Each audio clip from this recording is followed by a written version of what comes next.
wasallam wa na'taqid bi'aqidatin Rasulullah sallallahu alaihi wasallam, dan kita meyakini dan berpegang teguh kepada akidah baginda sallallahu alaihi wasallam. Fa kullul anbiya jaa bidinin wahidin, dan setiap para nabi sallallahu alaihi wasallam yang diutuskan oleh Allah Subhanahu wa taala ala kulli bashar, kepada semua manusia, ala dinin wahidin huwal Islam. Mereka berada di dalam agama yang satu, yaitu agama Islam, dan tidak ada agama yang benar melainkan agama Islam. Allah Subhanahu wa taala menyebut di dalam Al-Qur'an Al-Karim, inna ad-dina 'indallah, ay inna ad-dina al-haqqa 'indallah huwal Islam. Sesungguhnya agama yang diredai oleh Allah Subhanahu wa taala dan agama yang benar hanya saja ialah agama Islam. Dan di dalam firman Allah Subhanahu wa taala yang lain berbunyi, wa man yabtaghi ghayra al-islam dinan falan yuqbal minhu wa huwa fil akhirati minal khasirin. Allah Subhanahu wa taala berfirman, wa man yabtaghi ghayra al-islam dinan, barang siapa yang mencari-cari agama selain daripada agama Islam, falan yuqbal minhu, nescaya Allah Subhanahu wa taala tidak akan menerima daripadanya sekali-kali agama yang dianutinya itu, yaitu agama selain daripada agama Islam. Wa huwa fil akhirati minal khasirin, dan ia pada hari akhirat kelak akan bersama dengan orang-orang yang rugi. Dalam satu hadis Nabi sallallahu alaihi wasallam bersabda, hadis yang diriwayatkan oleh Al-Imam Bukhari, al-anbiya ikhwatun li'allah, para nabi adalah bersaudara tiri mereka. Dinuhum wahid wa ummahatuhum syatta. Kata Nabi sallallahu alaihi wasallam, para anbiya itu adalah bersaudara tiri mereka. Maknanya ayahnya satu, ibunya ramah, bersaudara tiri. Dinuhum wahid, agama mereka satu, wa ummahatuhum syatta, dan ibu-ibu mereka berbagai. Artinya syara'i'uhum mukhtalifah.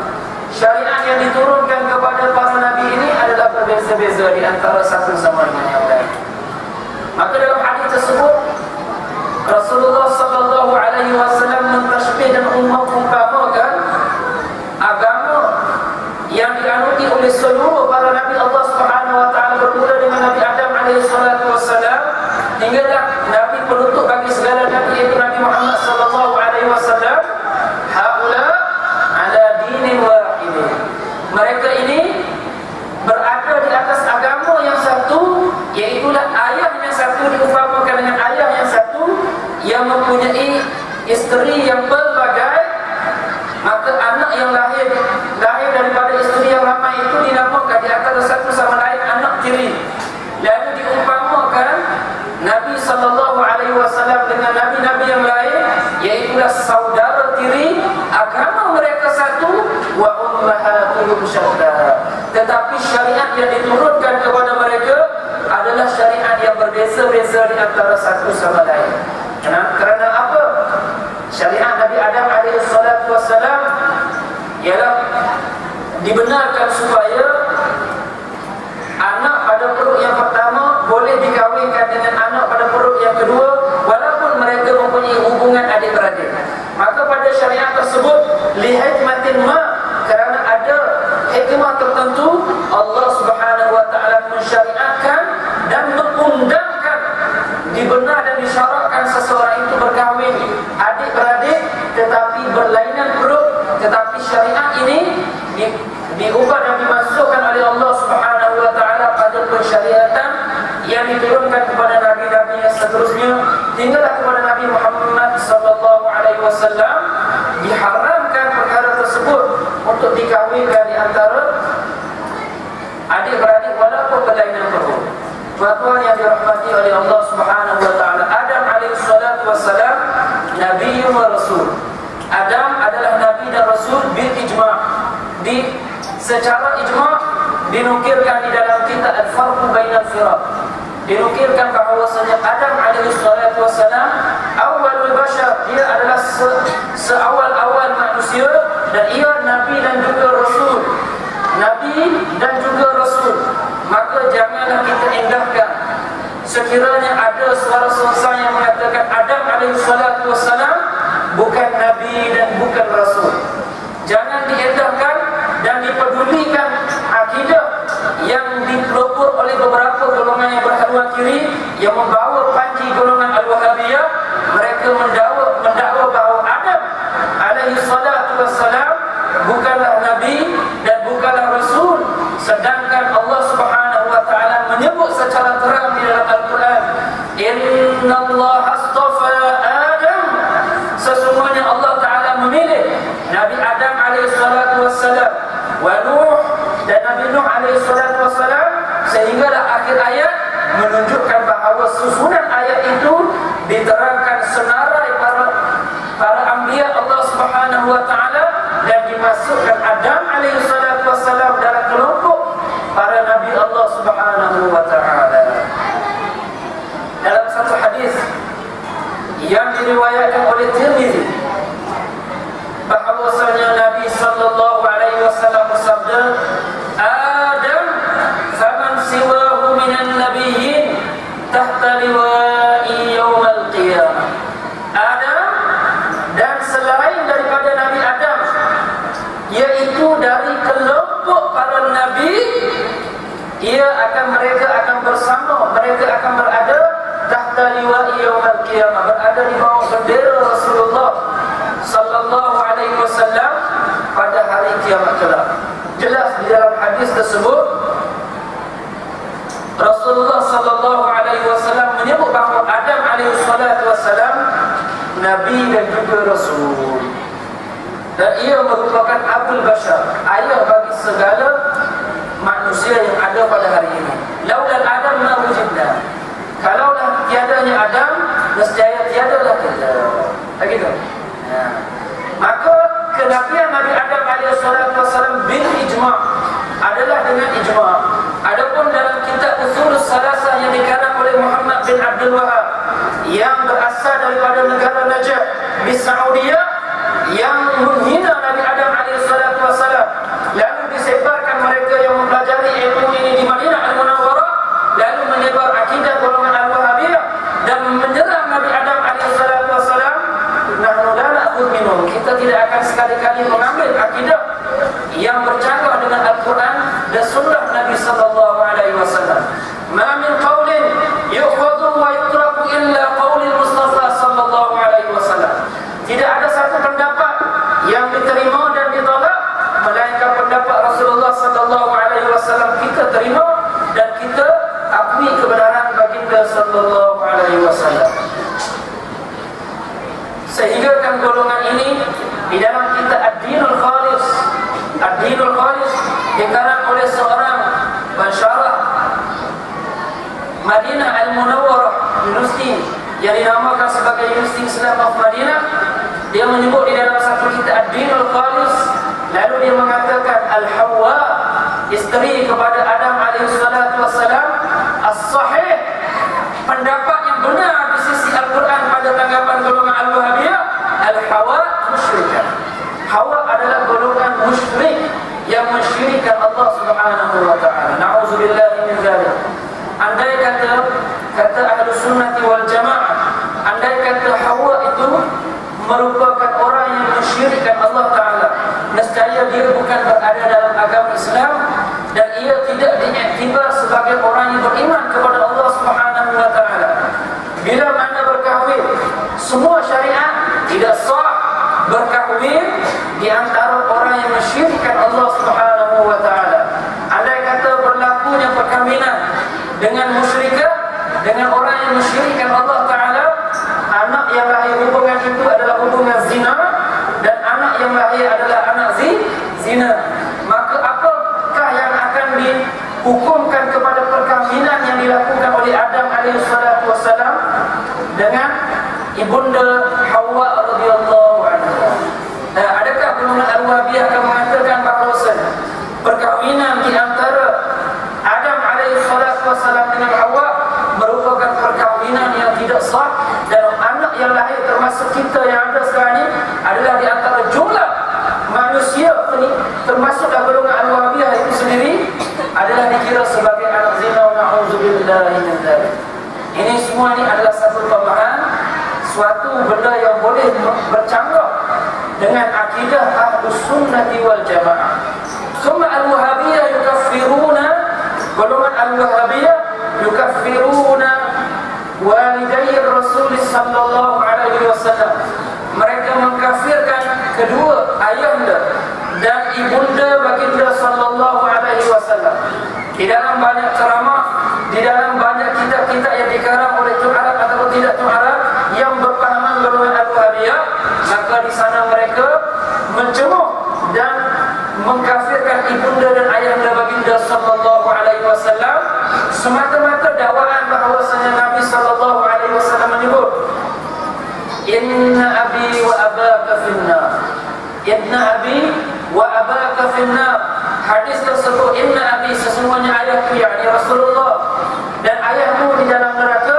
Hadis itu dihukumkan walaupun terdapat ia dalam hadis Muslim, tetapi ulama muhaddisin yang lain menghukumkan bahawasanya hadis itu maklul, ianya dhaif, la yu'khadz minhu. Maka hadis yang dhaif tidak boleh diambil fi umuril i'tiqad, pada perkara yang berkaitan dengan pegangan. Adapun hadis yang dhaif sekiranya berkaitan dengan fadailul a'mal, berkaitan dengan perkara kelebihan beramal, sekiranya melakukan zikir, maka digajarkan dengan sedemikian itu. Hadis tersebut dihukumkan sebagai dhaif. Andai kata ada hadis yang sebegitu dihukumkan dhaif, maka yang dhaif itu boleh beramal sebagaimana yang disebut oleh Imam An-Nawawi di dalam Muqaddimah Arba'in An-Nawawiyah, dan juga disebut oleh Imam Al-Baihaqi dalam Sunan Al-Kubra. Adapun di sisi ulama Asy'ariyah dan Maturidiyah, hadis yang dhaif la yuqadu fi umur al-i'tiqadiyah, tidak boleh diambil dan dipakai dalam perkara yang berkaitan dengan ilmu i'tiqad. Tapi golongan Al-Wahabiyah di dalam sembahyang yang digunakan hadis dhaif, mereka menolak hadis dhaif, tetapi dalam akidah yang tidak boleh dipakai hadis dhaif, mereka memakai hadis dhaif dalam perkara yang berkaitan dengan perkara i'tiqadiyah. Maka Imam Abu Hanifah radhiyallahu anhu di dalam kitab Fiqhul Akbar menyebut walidai Rasul sallallahu alaihi wasallam ma mata kafirin. Ayahanda dan ibunda baginda sallallahu alaihi wasallam, kedua-duanya mereka tidak mati sebagai seorang yang kafir, bahkan kedua-duanya mati sebagai seorang yang mukmin. Tetapi tuan-tuan yang dirahmati oleh Allah Subhanahu wa taala, kitab ini ditahrif, diubah oleh setengah oleh golongan Al-Wahabiyah ketika mana mereka mencetak lalu ditanggalkan dan dikeluarkan kalimah ma di dalam bahasa Arab, yang mana kalau diterjemahkan dalam bahasa Melayu tidak.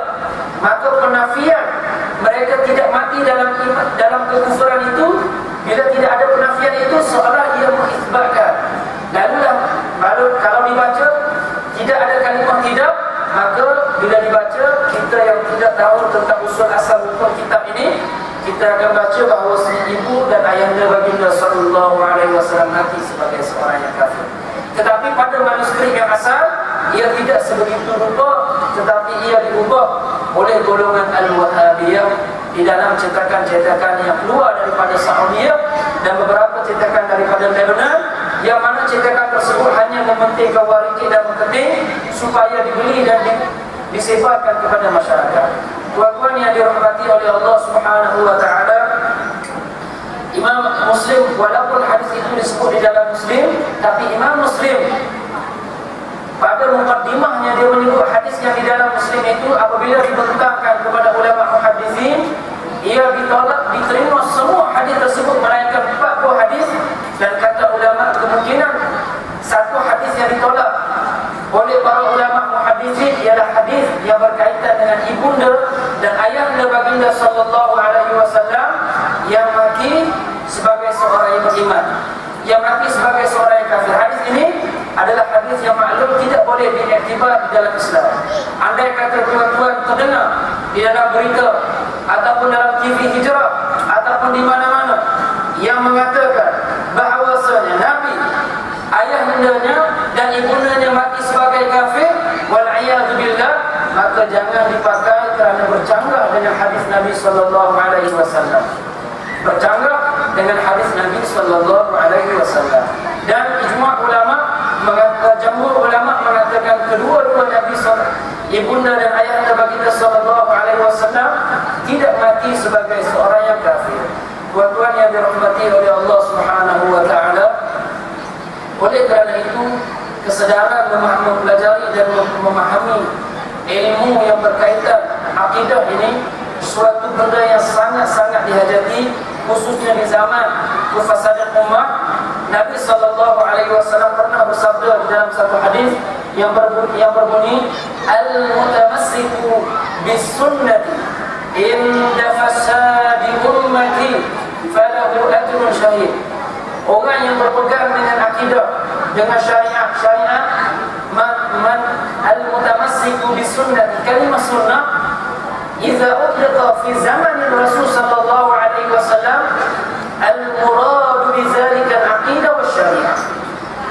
Kalimah sunnah bila mana disebut ketika zaman Rasulullah dan juga ketika zaman para sahabat, yang dikehendaki dengan perkataan sunnah itu ialah akidah dan juga syariat. Maka kata Nabi sallallahu alaihi wasallam, al-mutamassiku, orang yang berpegang teguh dengan sunnah, yakni akidah dan syariatku, inda fasadi ummati, ketika umat dalam keadaan kerosakan dan kefasadan, falahu ajrun syahid, maka orang tersebut ia mendapat pahala mati syahid. Maka tuan-tuan yang dirahmati oleh Allah Subhanahu wa taala, pengajian yang berkenaan dengan akidah, yang berkenaan dengan tauhid, mesti senantiasa dihadiri, mesti senantiasa kita tegakkan, kerana Rasulullah sallallahu alaihi wasallam berbangga kerana dia merupakan orang yang paling berpengetahuan di dalam ilmu akidah. Dalam satu hadis Nabi sallallahu alaihi wasallam bersabda, ana a'lamukum billah wa asyaddukum lahu khasyah. Aku adalah orang yang paling mengenal Allah, yakni ilmu akidah, dalam ilmu akidah, dan aku adalah orang yang paling takut kepada Allah Subhanahu wa taala. Dan Nabi sallallahu alaihi wasallam diriwayatkan, hadis tersebut diriwayatkan oleh Imam Al-Bukhari radhiyallahu anhu dalam sahihnya. Warawa Ibn Majah an Abdullah bin Jundub bin Abdullah, dan diriwayatkan oleh Ibn Majah oleh Jundub bin Abdullah bahwasanya Jundub bin Abdullah berkata, kunna ma'an Nabi sallallahu alaihi wasallam, pernah kami bersama dengan Nabi sallallahu alaihi wasallam, wa nahnu fityanul hazawirah, dan kami ketika itu masih kekanak-kanakan, belum kami balik tapi umur kami hampir balik. Itu makna fityanul hazawirah. Fata'allamna al-iman qabla an nata'allama al-Quran, kami mempelajari keimanan terlebih dahulu sebelum kami mempelajari Al-Quran. Summa ta'allamna al-Quran fazdadna bihi imanan, kemudian barulah kami mempelajari Al-Quran dengan kekuatan akidah yang sedia ada, ditambah dengan pembacaan Al-Quran selepas itu, bertambah-tambahlah iman. Tuan-tuan yang dirahmati oleh Allah Subhanahu wa taala, anak yang kecil dididik ia dengan ilmu akidah yang mantap terlebih dahulu, barulah ia dididik dengan pendidikan Al-Quran. Tengok pada hadis Nabi dan didikan Rasulullah sallallahu alaihi wasallam, bercanggah dengan didikan orang Melayu yang mementingkan Al-Quran dahulu, kemudian baru ia mementingkan ilmu-ilmu yang lain. Padahal sepatutnya dia mementingkan ilmu yang paling penting dahulu, iaitulah ilmu akidah. Diajar supaya anak ini dia mengenal, yang menciptakan alam ini ialah Allah Subhanahu wa taala, yang mana dia yang menciptakan segala alam-alam yang ada pada hari ini, bumi, langit, bintang-bintang, matahari, kesemuanya dengan ciptaan Allah Subhanahu wa taala, dan yang menciptakan sesuatu la yushbihuhu, yang menciptakan sesuatu tidak sama dengannya, dan makhluk yang diciptakan tidak sama dengan Allah Subhanahu wa taala. Kerana Allah Subhanahu wa taala menyebut di dalam Al-Quran, laisa kamitslihi syai'. Allah Subhanahu wa taala tidak sama sekali-kali dengan makhluk, tidak boleh dibayangkan dengan akal fikiran. Kerana ulama menyebut, ma tasawwarta bi balik fallahu bi khilafi dzalik,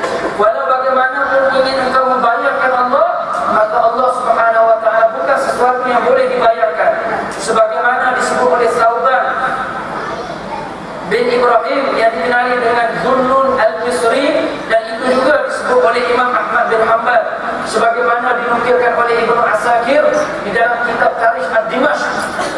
Dan tuan-tuan yang dirahmati oleh Allah Subhanahu wa taala, pegangan yang sebegini dimasukkan dan diserapkan kepada anak-anak supaya anak-anak ini dia tidak memvisualkan Allah Subhanahu wa taala, tidak menjisimkan Allah Subhanahu wa taala, tidak membayangkan Allah Subhanahu wa taala.